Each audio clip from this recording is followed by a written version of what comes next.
والصلاة والسلام محترم حاضرين আল্লাহ সুবহানাহু ওয়া তাআলার তৌফিক শামিল হাল হয়েছে আমরা অন্যান্য জুমার দিনের মতো আজকে আবার মসজিদে আসতে পেরেছি। আল্লাহ তৌফিক দিয়ে আমরা আবার শুকরিয়া করি আলহামদুলিল্লাহ।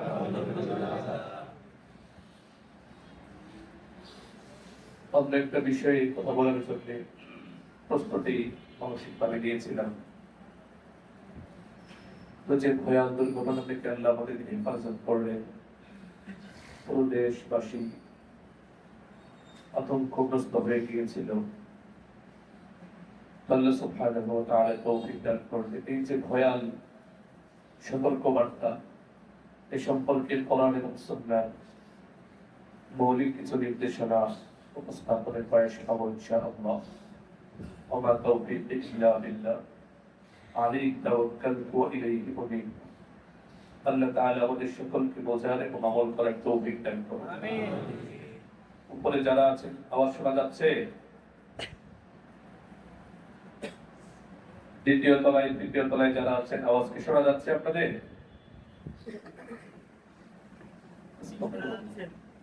আলহামদুলিল্লাহ। আমরা সকলেই অন্তর থেকে বিশ্বাস করি এই নভমণ্ডল, ভূমণ্ডল, আসমান, জমিন, পাহাড়, পর্বত, নদী, নালা, এমনকি গাছের একটা পাতা, সবকিছুতেই আল্লাহ সুবহানাহু ওয়া তাআলার হুকুম কার্যকর। আল্লাহ সুবহানাহু ওয়া তাআলার হুকুম ছাড়া কিছুই হয় না। আকাশেও তার হুকুম কার্যকর, জমিনেও তার হুকুম কার্যকর, কুল কায়নাত, কুল মাখলুকাত, সব জায়গায় কেবলই আল্লাহ সুবহানাহু ওয়া তাআলার হুকুম কার্যকর। পবিত্র কোরআন মাজিদের বিভিন্ন সূরায়, বিভিন্ন আয়াতে কারিমায় আল্লাহর মহিমা, তার বরত্ব, তার আজমত, তার কুদরত, এগুলোর কথা বারবার এসেছে। মানুষ যেন এগুলো অন্তরে বোধগম্য করে ঈমানকে সুদৃঢ় করে দেয়। তো আল্লাহ সুবহানাহু ওয়া তাআলার হুকুমে এই পৃথিবী ঠায় দাঁড়িয়ে আছে। আবার আল্লাহ সুবহানাহু ওয়া তাআলার হুকুম যখন হবে এই পৃথিবী ধ্বংস হয়ে যাবে, ঠিক কিনা? আজকে যেমন জুমাবার, কোন এক জুমাবারে আল্লাহ সুবহানাহু ওয়া তাআলার হুকুমে হযরত ইসরাফিল আলা নবিয়িনা ওয়া আলাইহিস সালাতু ওয়াস সালামের সিংহার ফুৎকারে পুরো পৃথিবী চূর্ণ বিচূর্ণ হয়ে যাবে, সব কিছু ধ্বংস হয়ে যাবে। কোরআন মাজিদে প্রথমভাবে আল্লাহ এই কথাগুলো বলেছেন সূরাতুল আল-হাক্কা, কোরআন মাজিদের 29 নম্বর পারা, সূরাতুল হাক্কা। আল্লাহ সুবহানাহু ওয়া তাআলা আমাদেরকে নির্দেশনা দিচ্ছেন فإذا نفخ في الصور نفخة واحدة وحملت الأرض والجبال فدكتا دكة واحدة فيومئذ وقعت الواقعة। 69 নম্বর সূরা, সূরাতুল হাক্কা, আয়াত নম্বর 13। আল্লাহ সুবহানাহু ওয়া তাআলা বলেন, যখন فإذا نفخ في الصور نفخة واحدة, যখন সিংহায় ফুৎকার দেওয়া হবে, একটি মাত্র ফুৎকার, وحملت الأرض والجبال, সেই আওয়াজের তীব্রতায় পাহাড়, পর্বত এবং পুরো পৃথিবী উঠিয়ে ফেলা হবে। فدكتا دكة واحدة, এবং উভয়টাকে, পাহাড়, পর্বত এবং এই পৃথিবীকে ভেঙে ছুঁড়ে একেবারে চূর্ণ বিচূর্ণ করে দেওয়া হবে। আল্লাহু আকবার।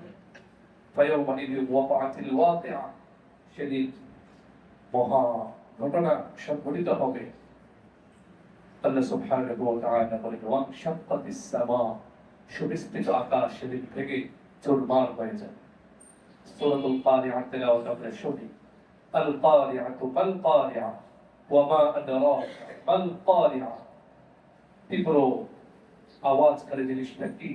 আল্লাহ সুবহানাহু ওয়া তাআলা বলেন ইয়াওমা ইয়াকুনুন নাস কাল ফারাশিল মাবথুস ওয়া তাকুনুল জিবালু কাল ইহনিল মানফুশ। আল্লাহ আমাদেরকে সব ধরনের গুনাহ থেকে বাঁচার তৌফিক দান করেন, আল্লাহর নাফরমানি থেকে বাঁচার তৌফিক দান করেন। কতভাবে আল্লাহ আমাদেরকে সতর্ক বার্তা দিচ্ছেন, কোথায় ঘুরপাক খাচ্ছ মানব জাতি, সতর্ক হও, সেই দিনের কথা স্মরণ করো। ইয়াওমা ইয়াকুনুন নাসু কাল ফারাশিল মাবথুস। সামান্য একটা ধাক্কা এসেছিল, আমরা সবাই দৌড়ে রাস্তায় চলে এসেছি, বিক্ষিপ্ত পঙ্গপালের মতো দৌড়ে এসেছি। আল্লাহ সুবহানাহু ওয়া তাআলা বলেন ইয়াওমা ইয়াকুনুন নাস, স্মরণ করো সেই দিনের কথা। আল ফারাশিল মাবথুস, পতঙ্গ, কীট পতঙ্গ যেভাবে ছড়িয়ে ছিটিয়ে যায়, যখন তীব্র ফুৎকার দেওয়া হবে, এগুলো কোনো রূপসতার গল্প নয়, কোরআনের কথা। আল্লাহ সুবহানাহু ওয়া তাআলা বলেন মানুষেরা সেদিন পঙ্গপালের মতো বিক্ষিপ্ত হবে। ওয়া তাকুনুল জিবালু কাল ইহনিল মানফুশ, ধুলিত চূর্ণ বিচূর্ণ করা, একেবারে পাতলা হয়ে যাওয়া পাহাড়গুলো ধুলিত তোলার মতো উঠতে। আল্লাহ সুবহানাহু ওয়া তাআলা আমাদেরকে সেই ভয়ঙ্কর দিন, কিয়ামতের দিন আসার আগেই ঈমান আমলকে মজবুত করে আমরা যেন আল্লাহর দরবারে হাজির হতে পারি। আল্লাহ তৌফিক দান করুন, বলুন আমিন। আজকে যে বার্তাটা এসেছে এটাকে বাংলায় বলা হয় ভূমিকম্প। সহজ অর্থ হচ্ছে ভূমি নড়াচড়া। ইংরেজিতে বলে আর্থকুয়েক, আরবিতে বলে জালজালা। আর অনেকগুলো নাম আছে, প্রসিদ্ধ নাম হচ্ছে আরবিতে জালজালা। কিয়ামত কেন হবে, এই ভূমিকম্পটা কেন হয়, বিজ্ঞান তার ব্যাখ্যা দিয়েছে। আমরা অনেক আগে আলোচনা করেছিলাম।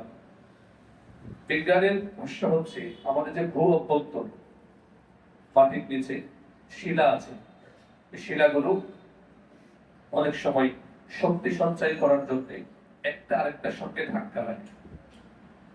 তো এরপরে যখন একটু জায়গা সরে যায়, ভূপৃষ্ঠ সামান্য সময়ের জন্য কেঁপে ওঠে এবং নড়াচড়া করে। এই আকস্মিক যে নড়াচড়া, কেঁপে ওঠা, আন্দোলিত হওয়া, এটাকে বিজ্ঞানের ভাষায় বলা হয় আর্থকুয়েক বা ভূমিকম্প। সাধারণত তিনটি কারণে ভূমিকম্প হয়। এক হচ্ছে ভূপৃষ্ঠজনিত কারণে, অনেক সময় আগ্নেয়গিরির কারণে, আবার কখনো শিলাচ্যুতি জনিত কারণ। এই হচ্ছে বিজ্ঞানের ব্যাখ্যা। বিজ্ঞান যে কত অসহায়, বিজ্ঞান যে কতটা দুর্বল, টেকনোলজির গর্বে আমাদের পা মাটিতে পড়তে চায় না। বিজ্ঞানের অসহায়ত্ব বহিঃপ্রকাশ, চরম বহিঃপ্রকাশ ঘটে এই আর্থকুয়েক বা ভূমিকম্পের মাধ্যমে, ঠিক কিনা?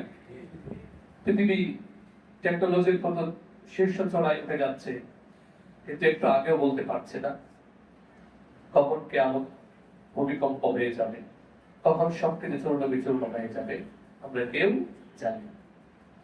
বিশ্বাস করি সব চূর্ণ বিচূর্ণ হয়ে যাবে। সূরাতুর রহমানে আমরা তিলাওয়াত করি কুল্লু মান আলাইহা ফান, কুল্লু মান আলাইহা ফান ওয়া ইয়াবকা ওয়াজহু রাব্বিক ওয়া ইয়াবকা ওয়াজহু রাব্বিক যুল জালাল ওয়াল ইকরাম। বাকি থাকবেন কেবল মহান আল্লাহ। তিনি আছেন, তিনি ছিলেন, তিনি আছেন, তিনি থাকবেন, তিনি অসীম। মহান আল্লাহ জাল্লা জালালুহু আম্মা নাওয়ালুহু কেবল বাকি থাকবে, আর বাকি সব চূর্ণ বিচূর্ণ হয়ে যাবে। আল্লাহ সুবহানাহু ওয়া তাআলা জানাচ্ছেন কুল্লু মান আলাইহা ফান ওয়া ইয়াবকা ওয়াজহু রাব্বিকা যুল জালালি ওয়াল ইকরাম। সূরাতুর রহমানের 26 এবং 27 নম্বর আয়াত। তো বিজ্ঞান এই ভূমিকম্পের কাছে অসহায়, ভূমিকম্পের কাছে বিজ্ঞান একেবারে অসহায়। কোরআনুল কারীমে ভূমিকম্প বিষয়ক অনেক আয়াতে কারিমা পাওয়া যায়। আল্লাহ সুবহানাহু ওয়া তাআলা ভূমিকম্পের মৌলিক কিছু কারণ মানব জাতির সামনে তুলে ধরেছেন। কি সেই কারণ?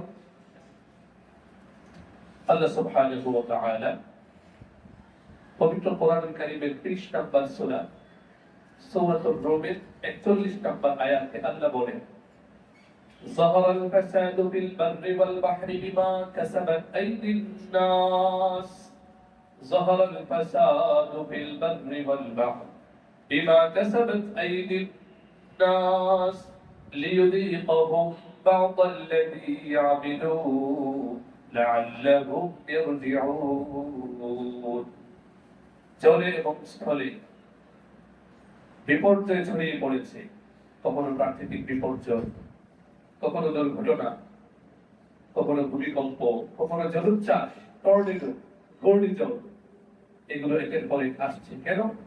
বিমা কাসাবাত আইদিন নাস, মানুষের কর্মের কারণে।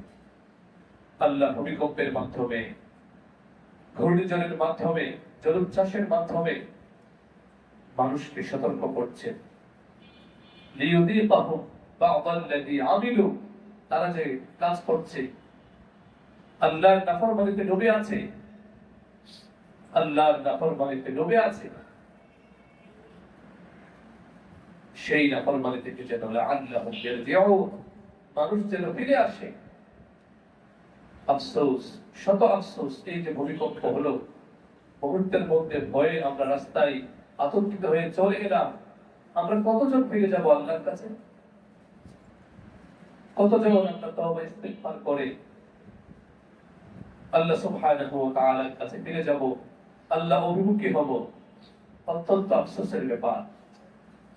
দরকার তো ছিল সাথে সাথে ভয়ে সবাই মসজিদে চলে আসবো, আমরা আল্লাহর কাছে কাঁদবো, কান্নাকাটি করবো। অত্যন্ত আফসোসের ব্যাপার। আল্লাহর নাফরমানিতে চারপাশ ভরে যাচ্ছে, বড় কষ্ট হয়। অভিভাবক, সমাজকে যারা পরিচালিত করে, তারা আল্লাহর নাফরমানি ঘোষণা দিয়ে প্রকাশ্যভাবে আল্লাহর নাফরমানিতে তারা লিপ্ত। এই যে নভেম্বর ডিসেম্বর মাস শুরু হলো, কত স্কুলের মধ্যে প্রকাশ্যে গান বাজনা হবে না? একটু পরে ইনশাআল্লাহ আমরা জানবো, হাদিসে আমরা শুনবো ইনশাআল্লাহ। এই যে সকল স্কুলে, যে সকল প্রতিষ্ঠানে আমাদের কোমলমতি নিষ্পাপ বাচ্চারা পড়তে যায়, আর তাদেরকে প্রকাশ্য আল্লাহর নাফরমানির জন্য এই গান বাজনা শোনানো হচ্ছে, এই গান বাজনা হচ্ছে ভূমিকম্পের মৌলিক এবং প্রধান কারণ। বলুন নাউযুবিল্লাহ। সামান্য একটা নারায় নেমে গেলাম, অথচ শিক্ষা গ্রহণ করি না।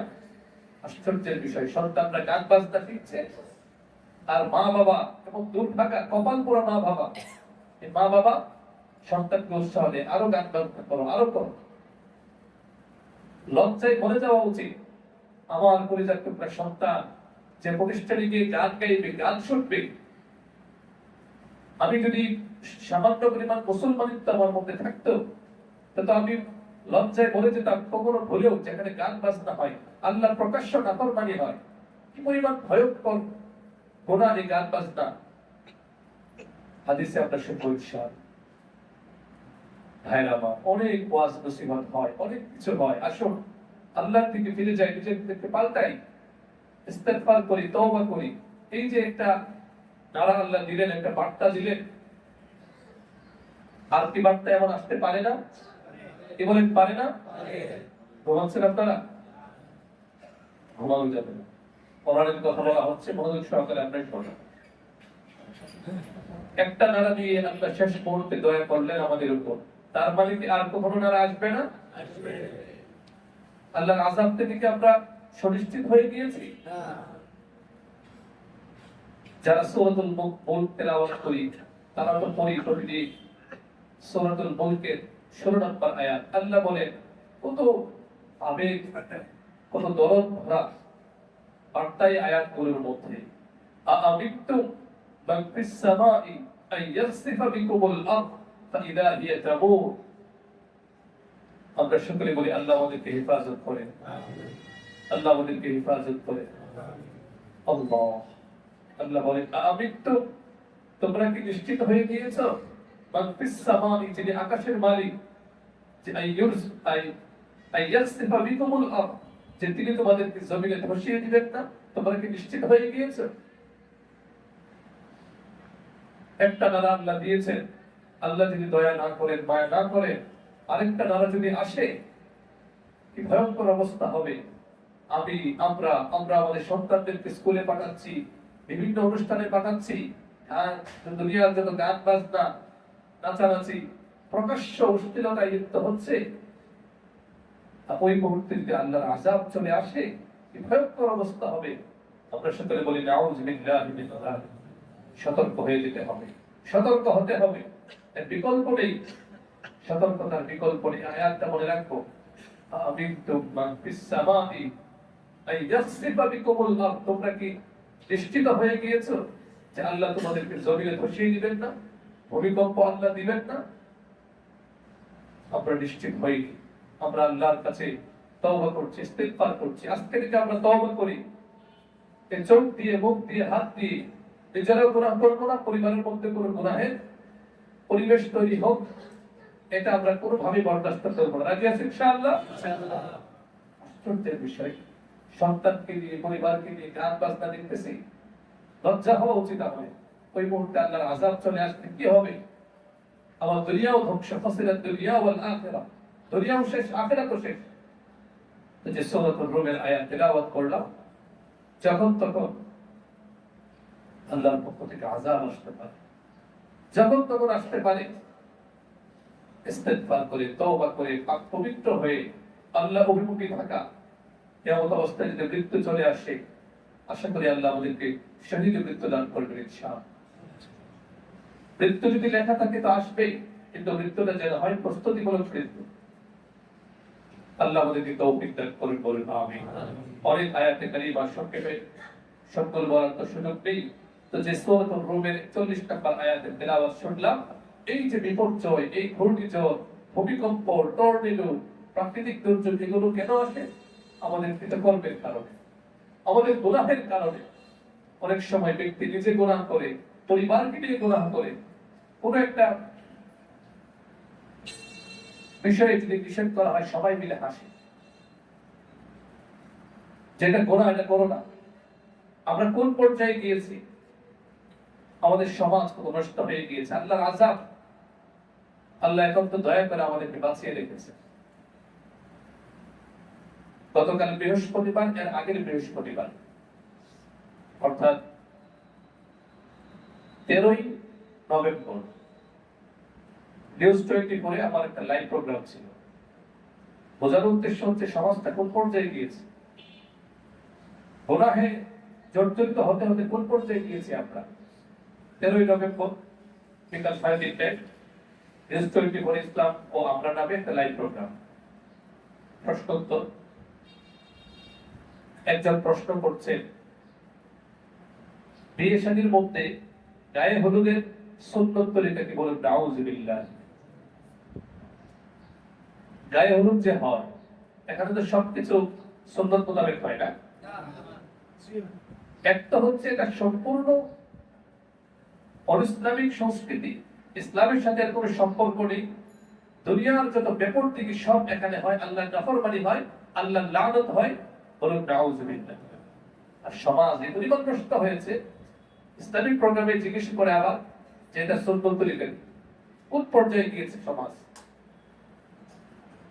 আবার এগুলি নিয়ে কথা বললে আপনি পরিবারের মধ্যে দিনের উপর চলার চেষ্টা করেন আপনার ভাই আপনার বোন তারা দুনিয়ার অশ্লীলতায় লিপ্ত কোনো পর্দার কোনো বালাই নাই যার যেখানে মন চায় যাচ্ছে আপনি একটু বলবেন আপনি তখন অনেক তিরস্কারের শিকার হবেন ঠিক কিনা সতর্ক হওয়া চাই পানিটা মাথার উপর ওঠার আগে না সতর্ক হওয়া চাই বারবার বলতে সতর্ক হতে হবে আল্লাহ কোরআনে কারীমে বারবার আমাদেরকে জানাচ্ছেন লাআল্লাহুম ইয়ারজিউন মানুষ যেন ফিরে আসে আল্লাহর কাছে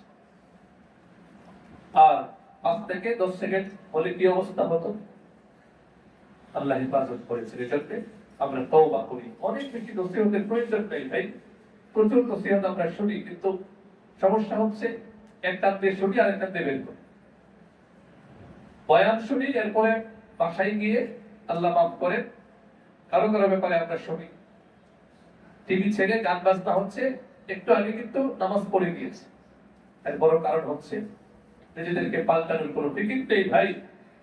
জিন্দেগি পার হয়ে যাচ্ছে, যদি আমি আমাকে না পাল্টাই স্বয়ং আল্লাহর কুদরত ছাড়া কেউ পাল্টাতে পারবে না। সতর্ক হয়ে আল্লাহ সুবহানাহু ওয়া তাআলার কাছে কত আদর করে আল্লাহ জানাচ্ছেন, এই যে ভূমিকম্প সতর্ক বার্তা, বিপদ আল্লাহর পক্ষ থেকে আসে। আপনি যত সতর্কই দুনিয়াবী দৃষ্টিকোণ থেকে অনেক সতর্ক হয়ে বাড়ি বানালেন, এই করলেন সেই করলেন, বাঁচতে পারবেন আপনি? আমরা বাঁচতে পারবো না। কোরআনুল কারীমের নবম সূরা সূরাতুত তাওবার 126 নম্বর আয়াতের নাম্বার বলে দিচ্ছি, এগুলো বারবার পড়া উচিত। হায়াতে জিন্দেগি শেষ হয়ে যাচ্ছে, যে কোনো উসিলায় আমাদেরকে চলে যেতে হবে। আল্লাহ বলেন, আওয়ালা ইয়ারাউনা আন্নাহুম ইফতানুনা ফি কুল্লি আমিন মাররাতান আও মাররাতাইন সুম্মা লা ইয়াতুবুনা ওয়া লা হুম ইয়াযাক্কারুন। এই আয়াতে কারিমা যেন আমাদের সমাজের অবস্থাটাকে একদম সরাসরি লাইভ দেখাচ্ছে। এই আয়াতে কারিমা কি আয়াতে কারিমা? আল্লাহ বলে, তারা কি লক্ষ্য করে না, তারা কি একটু দেখে না, বোঝে না যে তাদেরকে বছরে একবার দুইবার কখনো একাধিকবার বিভিন্ন ধরনের বিপদ আপদ তাদের কাছে আসে, মুসিবত আসে, পরীক্ষা করা হয়। ইফতানুন মানে তাদেরকে পরীক্ষা করা হয়, জামা মুযাক্কার গায়বের সিগা, তাদেরকে পরীক্ষা করা হয়। কখনো ভূমিকম্পের মাধ্যমে, কখনো ঘূর্ণিঝড়ের মাধ্যমে, কখনো জলুপ চাষের মাধ্যমে তাদেরকে সতর্ক করা হয়। আল্লাহ বড় আফসোসের সঙ্গে, আক্ষেপের সঙ্গে, বড় মায়া দিয়ে আল্লাহ বলছেন, এই যে সতর্ক বার্তার পরেও দেখা যাবে বাসায় গিয়ে গান বাজনা চলবে, স্কুলগুলোতে গান বাজনা হবে। আল্লাহ, এত রাগ আসে এগুলো যখন শুনি। অনেক সময় নিষ্পাপ বাচ্চাদেরকে নিয়ে বাসায় থাকাটা কষ্টকর হয়ে যায়। এই গান বাজনার এই কান ফাটানো আওয়াজ আমরা সকলেই জানি, ডান ডানে বামে সামনে পিছনে এগুলো হচ্ছে। আযাব যখন আসবে সবাইকে গ্রাস করবে, এজন্য সবাইকে সতর্ক হতে হবে। আমি কষ্ট করে মাথার ঘাম পায়ে ফেলে সন্তানকে টাকা দিয়ে পড়াচ্ছি, সেই টাকা ব্যয় হচ্ছে এমন জায়গায় যেখানে প্রকাশ্য আল্লাহর নাফরমানি হচ্ছে, এবং এটা আল্লাহর পক্ষ থেকে আযাব গজব আসার একটা মাধ্যম হতে পারে। আল্লাহ বলেন, এই তো সতর্ক বার্তার পরেও সুম্মা লা ইয়াতুবুন, আমাদের সমাজের চিত্র, আমাদের সমাজের বাস্তবতা। আল্লাহ বলেন, এই যে বিপদ আমি দেই, এরপরে সুম্মা লা ইয়াতুবুন, এরা তওবা করে না, ওয়ালা হুম ইয়াযাক্কারুন, এরা কোন ধরনের উপদেশ গ্রহণ করে। বিপদ শেষ, বাস সব আবার আগের মতো। পরিকল্পনা যখন হয়েছিল তখন আমি বের হচ্ছিলাম জুমার উদ্দেশ্যে, মসজিদের উদ্দেশ্যে বের হয়েছিলাম। ওখান থেকে বের হয়ে মসজিদ পর্যন্ত আসতে আসতে আবার মসজিদে একটু কাজ করে আবার বের হয়েছিলাম, নামাজ পড়ে বের হয়েছিলাম। উচিত তো ছিল, আমার মন চাচ্ছিল যে আমি মাইকে ডেকে বলি সবাই মসজিদে আসে। রাসূলুল্লাহ সাল্লাল্লাহু আলাইহি ওয়াসাল্লামের যুগে আকাশে একটু কালো মেঘ হলে সবাই দৌড়ে মসজিদে এসে নবী করিম সাল্লাল্লাহু আলাইহি ওয়াসাল্লাম বলতেন, আল্লাহ অভিমুখী হও, আল্লাহ ছাড়া কে বাঁচাবে আমাদের। মন চাচ্ছিল, তো যাক আমার কোন ফেতনা হয় সেজন্য আর মাইকে বলিনি, আমি একাই নামাজ পড়েছি। আল্লাহ যেন হেফাজত করেন, সবাইকে আল্লাহ যেন হেফাজত করেন। যখন আসছিলাম সবার মুখে মুখে একই কথা, তো ভাবছিলাম আল্লাহ, এই যে আতঙ্ক এটা যেন আল্লাহর ভয়ে রূপান্তরিত হয়। আমি দোয়া করতে করতে আসছিলাম, এই সামান্য একটু আতঙ্ক যেন আমাদের হিদায়াতের, আমাদের তওবার, আমাদের ইস্তিগফারের একটা মাধ্যম হয়। আল্লাহ তৌফিক দান করুন, বলুন আমিন। মুহতারাম হাজিরিন, একটু হৃদয়ের জানালাটা খুলে দিয়ে এই আয়াতটা ভাববো। আল্লাহ যে বললেন আমি বিপদ দেই, উদ্দেশ্য হচ্ছে মানুষ যেন তওবা করে, শিক্ষা গ্রহণ করে। আল্লাহ কতটা দরদ দিয়ে বলছেন, সুম্মা লা ইয়াতুবুন, এই বিপদ আপদ বালা মুসিবত দেওয়ার পরেও, বালা মুসিবত চলে গেলে ওয়াইদা মাসাল ইনসানা দুররু দাআনা লিজাম্বিহি কাঈদান আও কাঈমা ফালাম্মা কাশাফনা আনহু দুররাহু মাররা কাআন লাম ইয়াদউনা ইলা দুররিন মাসসা। বিপদ যখন আসে তখন ভয়ে আল্লাহর মুখে হয়ে কাঁপতে থাকে। বিপদ যখন চলে যায় অবস্থা এমন, নাউযুবিল্লাহি মিন যালিক, আবার নামাজ ছাড়া শুরু হবে, আবার নাফরমানি শুরু হবে, বিপদ দিকে সমানে চলতে থাকবে। একটা জিনিস মাথায় রাখতে হবে, অশ্লীলতা, ব্যাপারটা, পরিবেশ আল্লাহর কাছে এত অপছন্দনীয়। আল্লাহর ক্রোধ, আল্লাহর রাগ জমিনে বৃষ্টির মতো বর্ষিত হয় যখন কোন একটা সমাজের মধ্যে অশ্লীলতা, বেহায়াপনা সূচনাটা হয় বেপরদাগির মাধ্যমে।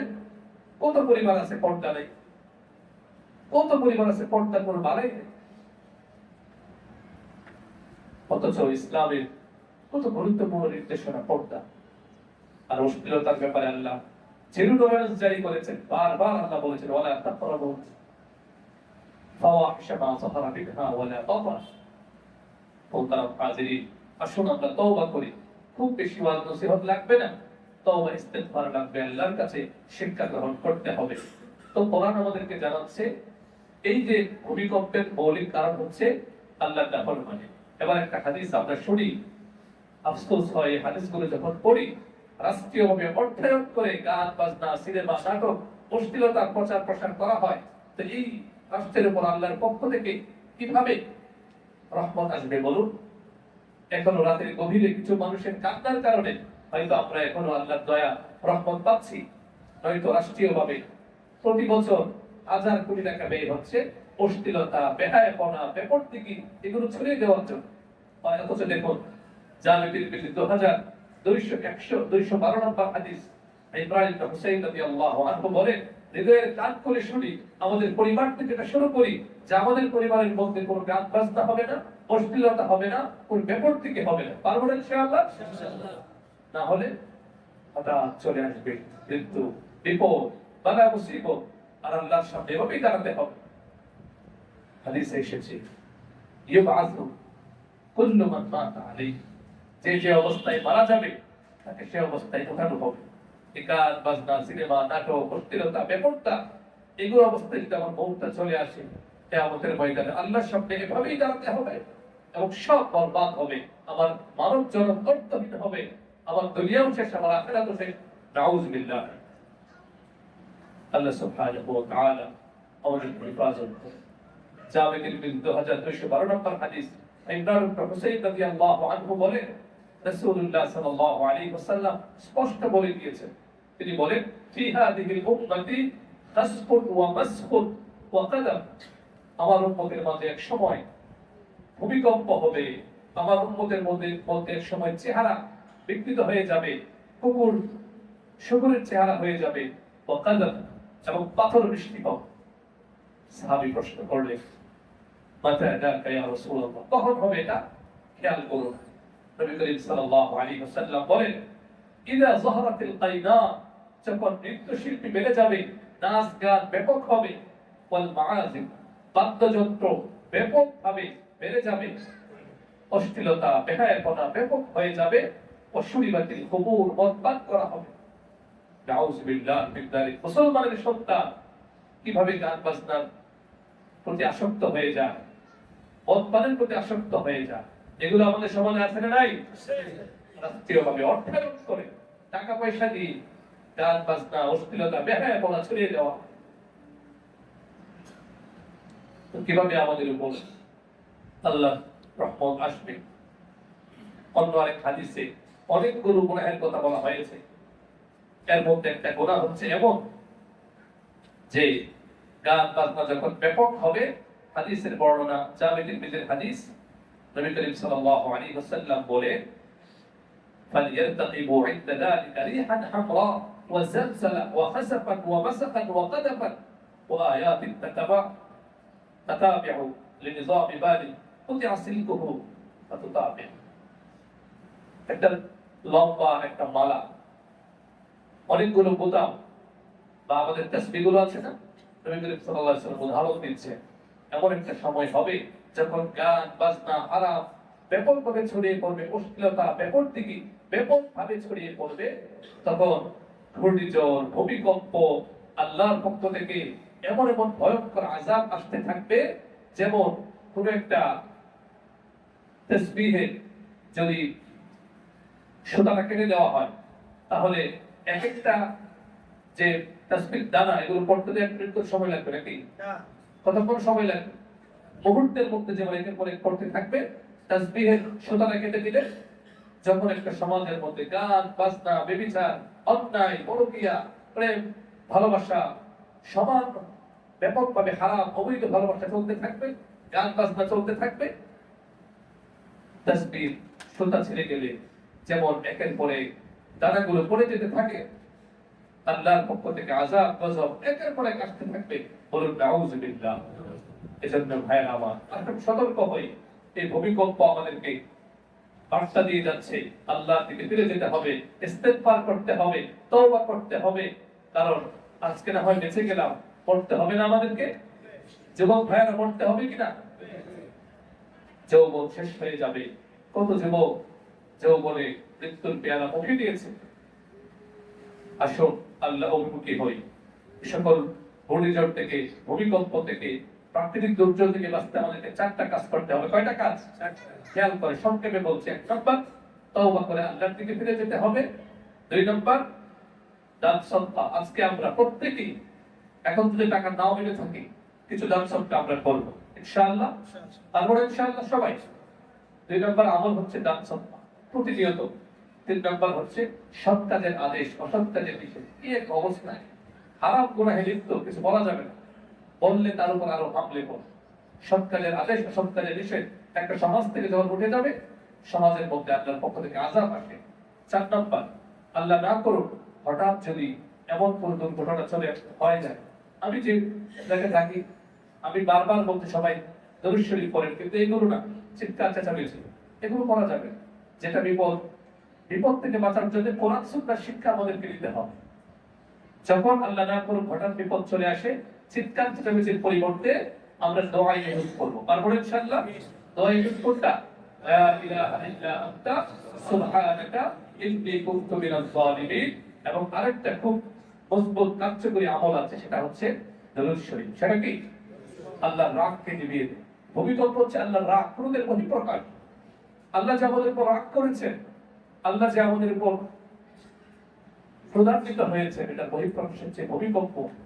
তো আগুন জ্বললে যেমন পানি দিলে আগুন নিভে যায়, আল্লাহর রাগ নিভে যাওয়ার একটা পবিত্র ওসিলা হচ্ছে দরুদ শরীফ। তারপরে ইনশাআল্লাহ আলহামদুলিল্লাহ আমি যখন নামছিলাম সবাইকে বলছিলাম যে দরুদ শরীফ পড়ে, দরুদ শরীফ পড়ে। আল্লাহ হেফাজত করেন। হেফাজতের মালিক কে? আল্লাহ। যে কোনো বিপদে সর্বপ্রথম আল্লাহ অভিমুখী হওয়া।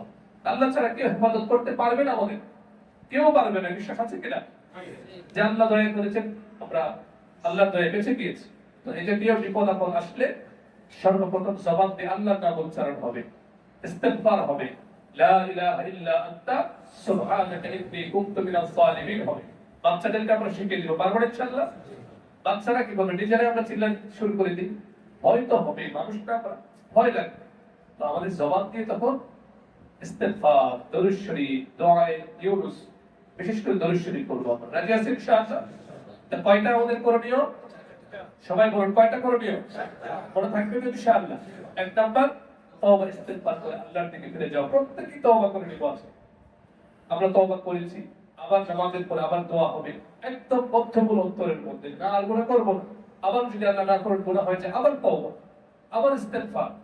শয়তানের সঙ্গে লড়াই চলবে আমাদের। 2 নাম্বার দান সদকা, অল্প হোক প্রতিদিন দান সদকা। 3 নাম্বার সৎ কাজের আদেশ, অসৎ কাজের নিষেধ।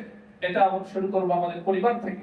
পরিবারের মধ্যে একদম যারা পরিবারের যারা কর্তা তারা সতর্ক থাকবে যে আমার ঘরে, আমার বাসায় কোনো গান বাজনা চলবে না, কোনো হারাম কোনো কিছু চলবে না। প্রয়োজনে শাসন করতে হবে, প্রয়োজনে ধমক দিতে হবে যে না, এজন্য নিজে তো আগে বাঁচতে হবে নাকি? নিজেই যদি মোবাইলের মধ্যে হারাম জিনিস দেখা শুরু করি, গান বাজনা দেখা শুরু করি, তো আমি সন্তানকে বলতে পারবো? পারবো। সন্তানের আদেশ, অসৎ কাজের নিষেধ, পর্যায়ক্রমে পর্দা একদম বাধ্যতামূলক করে নিব আমরা। ঠিক আছে ইনশাআল্লাহ? এরপরে হচ্ছে তওবা ইস্তিগফার, লা ইলাহা ইল্লা আনতা সুবহানাকা ইন্নী কুনতু মিনাজ জালিমিন, দরুদ শরীফ। ঠিক আছে ইনশাআল্লাহ? আল্লাহ আমাদের সকলকে হেফাজত করেন। একটা দোয়া আমরা মুখস্থ করে নিব, সময় কম। নবী সাল্লাল্লাহু আলাইহি ওয়াসাল্লাম এই ভূমিকম্প থেকে বাঁচার জন্য লম্বা একটা দোয়া করতেন। আমি শুধু একবার শুনিয়ে দিচ্ছি, আপনারা মুখস্থ করে নেবেন, পরবর্তীতে এসে লিখে নিয়ে যাবেন। একটু লম্বা। আল্লাহুম্মা ইন্নী আসআলুকা আল-আফওয়া ওয়াল আফিয়া ফিদ দুনিয়া ওয়াল আখিরাহ। اللهم إني أسألك العفو والعافية في ديني ودنياي وأهلي ومالي. اللهم استر عوراتي وآمن روعاتي اللهم احفظني من بين يدي ومن خلفي وعن يميني وعن شمالي ومن فوقي واعوذ بعظمتك ان اغتال من تحتي শেষ যে অংশটা এটার অর্থ হচ্ছে আল্লাহ আমি যেন নিচের দিকে ধরিস একদম ভূমিদশে নিচে ধ্বংস না হয়ে যায় আল্লাহ আপনার আজমত আপনার বরত্বের কাছে আমি আশ্রয় চাচ্ছি পারবো না ইনশাআল্লাহ প্রতিদিন মুখস্থ করে ফেলি প্রতিদিন সকাল সন্ধ্যায় এই দোয়াটা পড়লে আল্লাহ আমাদেরকে ভূমিকম্প সহ সব বিপর্যয় থেকে হেফাজত করবেন আল্লাহ তৌফিক দান করুন বলুন আমিন সুন্নাত পড়া হয় আমরা সুন্নাত পড়ি